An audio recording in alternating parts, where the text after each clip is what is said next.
상호 협력은 호감을 크게 만든다. 일단의 교육 심리학자들은 셰리프와 그의 동료들의 연구 결과를 인종 혼합 교육 정책에 적용하여 학교 교육에서의 인종 간의 갈등을 해결하려고 시도하였다.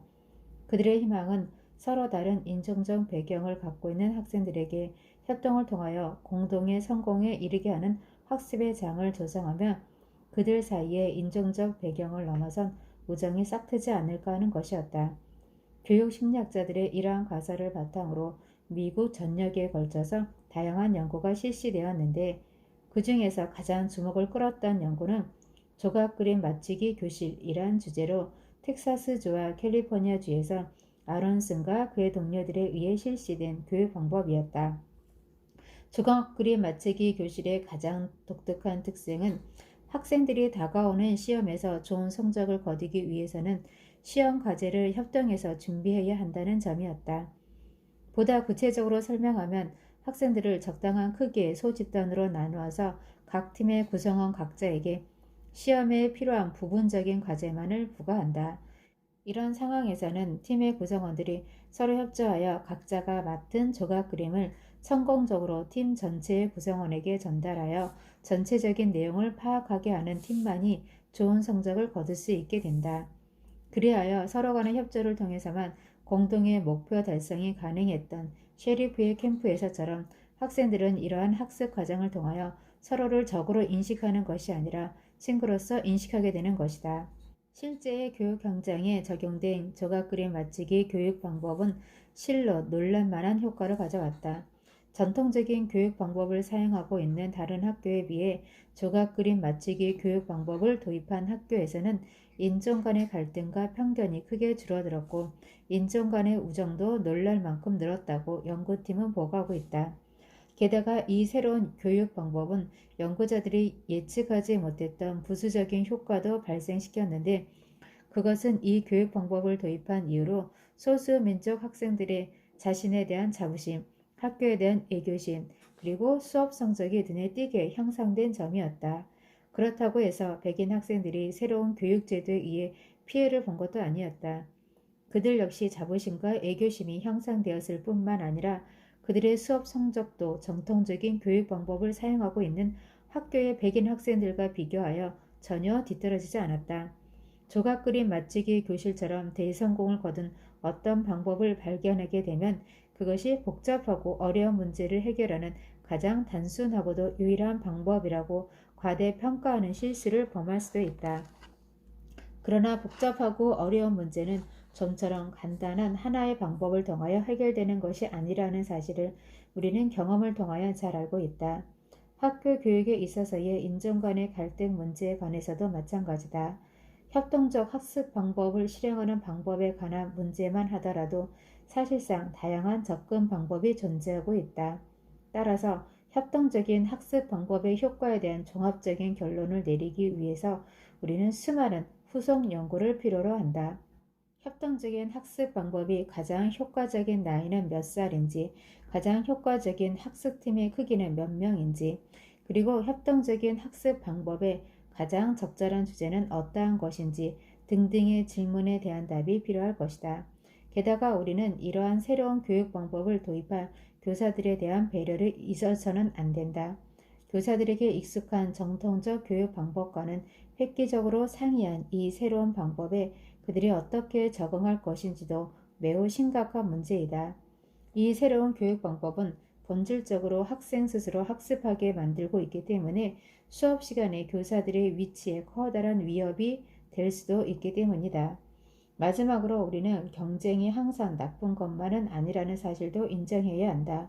경쟁심은 인간 행동의 가장 근원적인 동기부여자의 역할을 담당하며 자의식 형성을 위해서도 매우 중요하기 때문이다. 그렇다면 중요한 것은 수업 시간에 전적으로 경쟁심을 제거하는 데 있는 것이 아니라 서로 다른 인종 간의 협력을 장려하는 협동적 학습 방법과 경쟁적 학습 방법과의 적절한 균형을 이루는 데 있다고 결론 지을 수 있을 것이다. 그러나 위와 같은 한계점을 아무리 인정한다 해도 나의 속마음 깊은 데서는 협동적 학습 방법에 대해 커다란 기대를 하고 있음을 숨길 수가 없다. 나의 이러한 기대에 나의 학생들, 친구들, 동료들, 심지어 이웃들도 모두 나와 동감하고 있었다.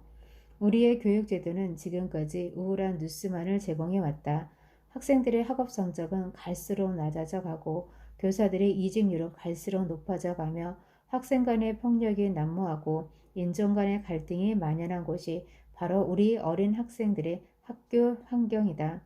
그런데 나는 이러한 상황에서 한 줄기 빛나는 돌파구를 발견한 것이다. 나는 그 사실에 지금 매우 흥분하고 있다.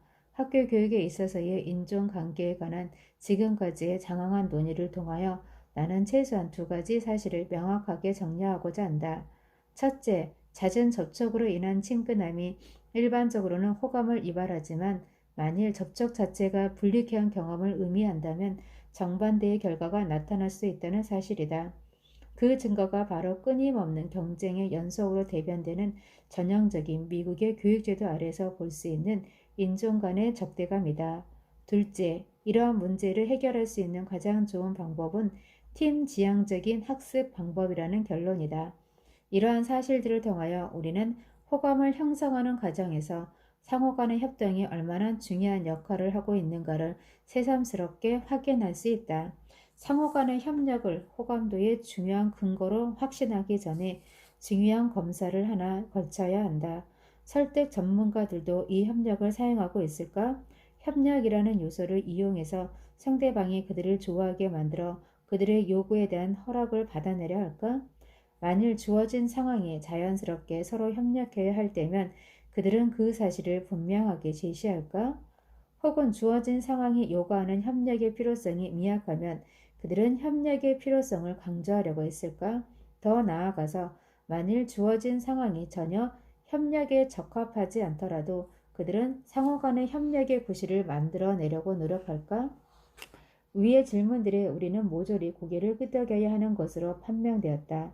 설득 전문가들은 우리와 그들이 똑같은 목표를 위해 일하고 있음을, 서로의 이익을 위해 함께 뭉쳐야 한다는 것을, 그리고 그들이 필연적으로 우리와 한 팀이라는 것을 전달하기 위해 꾸준히 노력하고 있다. 그와 관련된 예들은 얼마든지 있다. 수많은 예들 중에서 특별히 우리의 관심을 끌고 있는 것은 경찰관이 용의자로부터 범행 자백을 받아내는 과정에서 사용되고 있는 설득 전략이다.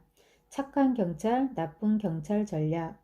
최근 들어 법정은 경찰이 용의자를 다룰 때, 특히 범행 사실을 자백받을 때 그의 인권을 침해하지 않도록 하기 위하여 갖가지 제약 조건을 부과하고 있다.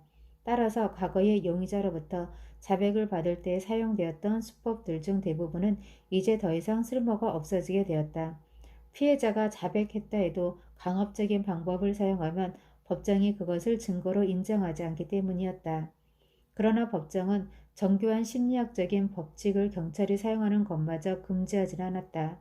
이런 이유로 심리학의 바탕을 둔 기법을 사용하여 용의자를 신문하는 경찰관이 점차 늘고 있는데, 이들에 의해 가장 널리 사용되고 있는 기법이 좋은 경찰, 나쁜 경찰 전략이다. 전형적인 상황은 대략 다음과 같다. 강도 혐의가 있는 한 젊은 용의자가 신문을 받기 위해 두 사람의 형사가 기다리고 있는 취조실로 불려온다. 두 사람의 형사 중에서 한 사람은 나쁜 경찰의 임무를 띠고 있는데, 그는 젊은 용의자가 취조실에 들어서자마자 그에게 욕설을 해대면서 윽박지른다. 신문이 끝날 때까지 그는 쉴 새 없이 고함치고 으르렁거린다. 그는 공포 분위기를 조성하기 위하여 방 안에 있는 의자를 걷어차기도 하고 용의자를 마치 쓰레기 보듯이 경멸하는 듯한 눈초리로 대한다. 만일 용의자가 나쁜 경찰의 말에 반박하거나 혐의 사실을 부인하면 그는 경나은 모습으로 화를 머리 끝대기까지 내면서 용의자를 가만두지 않겠다고 공언한다. 내 친구가 검찰청에 많은데 그들에게 부탁해서라도 너같이 잘못을 뉘우치지 못하는 놈은 반드시 법정 최고형을 받도록 만들고 말겠어. 라고 용의자를 협박한다. 나쁜 경찰이 한참 으르렁거릴 때까지 좋은 경찰은 한쪽 구석에서 잠자코 기다리고 있다가 천천히 이들 사이에 끼어들기 시작한다. 처음에 그는 나쁜 경찰을 향해서만 말한다. 진정해. 이봐. 진정을 하니까. 라며 그는 나쁜 경찰의 화를 가라앉히려고 했습니다. 그러나 나쁜 경찰은 전혀 진정할 기미를 보이지 않으며 진정하라고? 저놈이 지금 나에게 새빨간 거짓말을 늘어놓고 있는데 진정하라고? 어림도 없는 소리. 저놈을 내가 박살을 내고 말겠어. 라고 더욱 소리친다. 시간이 조금 더 흐른 후에 좋은 경찰은 오히려 젊은 용의자의 편을 들어 나쁜 경찰을 자제시키려 든다. 이봐, 어린애한테 뭘 그리 화를 내나 참으라고. 나쁜 경찰의 끊임없는 욕설과 협박에 비해 좋은 경찰의 이러한 말은 젊은 용의자에게는 천사의 음악처럼 들릴 것이다. 어린애라고? 웃기고 계시네. 이놈은 애숭이지만 강도짓을 했어. 게다가 이놈은 18세가 넘었어. 미성년자도 아니야. 내가 이놈을 감방에 쳐넣어서 법정 최고형을 받게 하지 못하면 내 손에 장을 지진다. 두고 봐라. 나쁜 형사의 고함 소리는 쉴 새 없이 터져 나온다. 이윽고 좋은 형사는 젊은 용의자를 향해 직접적으로 말을 건네기 시작한다. 이봐, 젊은 친구. 자네는 운이 좋은 줄 알아. 다행히 다친 사람도 없고 자네가 무기를 소지하지도 않았으니까 말이야. 아마 자네가 형을 선고받을 때 그러한 점이 많이 정상 참작될 거야. 만일 이때 용의자가 또다시 그의 범행 사실을 부인하면 나쁜 경찰은 도저히 참을 수 없다는 듯이 다시 한번 기나긴 욕설과 협박을 되풀이한다. 그러나 이번에는 좋은 경찰이 적극적으로 그를 만류한다. 이봐, 자네 지금 너무 흥분하고 있는데 나가서 담배나 한 대 피우고 돌아오라고. 어서! 나쁜 경찰은 못 이기는 듯이 자리를 떠나고 이제는 완전히 좋은 경찰의 동무대가 펼쳐진다.